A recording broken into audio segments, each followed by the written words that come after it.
Commissioner Ramamuti. Thank you, Madam Chair. Just quickly on the point about a second wave. I mean, look, we've plateaued in a situation where 1,000 Americans are dying every day, and we're about to enter winter flu season, and we've seen in other countries already a resurgence of the virus. So I think the idea that we've put a possibility of a second wave behind us is not correct. But look, even though we're 6 months into this crisis and state and local governments are in rough shape, as we've heard from the issuers today, the Fed's lending program has made only 2 loans to date. So, Mr. G, you represent state and local government financing officers across the country. Do you think the Fed's state and local lending program has had so little uptake because state and local governments already have all the resources that they need?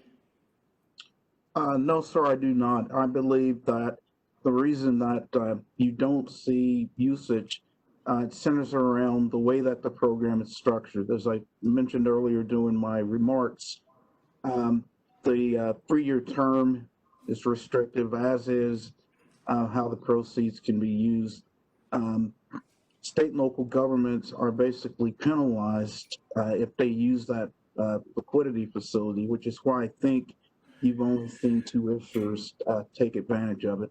Thanks. And look, we've talked about it in the abstract, but I just want, you're on the ground, so I want to get your sense of what are the concrete impacts of this budget crunch? If state and local governments don't get additional help, either directly through the federal government or through this lending program, what are the consequences of that? And who is bearing the brunt of those changes? Citizens are bearing the brunt if no action is taken. What we're seeing is crucial services being cut, things like homeless prevention services, public health related services. So we're not out of the woods yet. I think that some may have too rosy of a viewpoint that things are turning around. Quite frankly, that is not what I'm seeing or hearing from my colleagues throughout the country.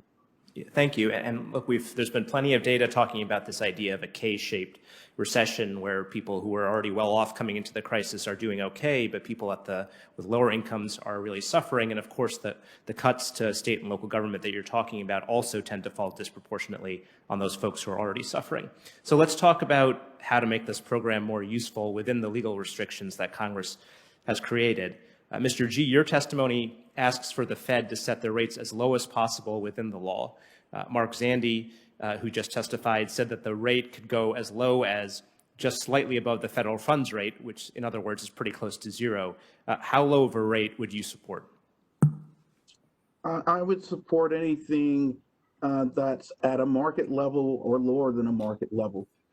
You're not going to get participation in the program if the rates are punitive. Thank you. And they currently are.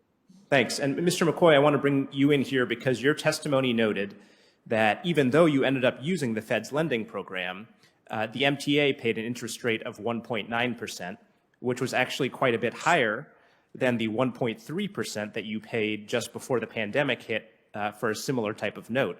So by contrast, the Fed's interventions have already allowed big corporations to actually pay less to borrow now than what they were typically paying pre-pandemic. So let's say that the Fed did the same thing for you that it's done for big corporations. Say that they provided a rate of about 1.3% instead of 1.9%. How much would that end up saving the MTA over the life of the loan? Sure. Thank you for the question, Commissioner. So the rate that we received through our MLF issuance saved the MTA $8.235 million over the 3-year maturity.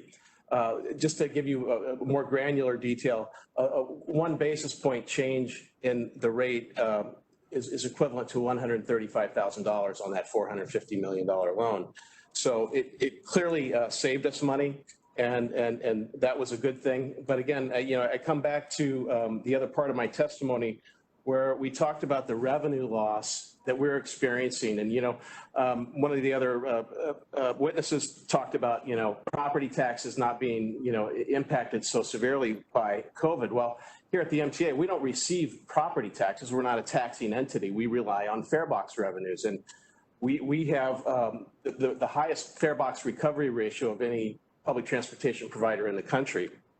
That means when our ridership dropped down by 95% due to COVID, our revenue hit was immediate and severe. And we're continuing to forecast severe impacts from reduced ridership well into 2023. Thanks, Mr. So, McCoy. I hear the chair hitting the gavel. So just to do the math quickly on that point, if you had gotten a rate similar to what you had gotten pre-pandemic of 1.3%, doing the math, it looks like that's about a $4 million savings, which I imagine would allow you to keep some people on payroll. It would allow you to potentially offer more transit services or lower cost services. That money makes a real difference. And so, look, I keep coming back to this point.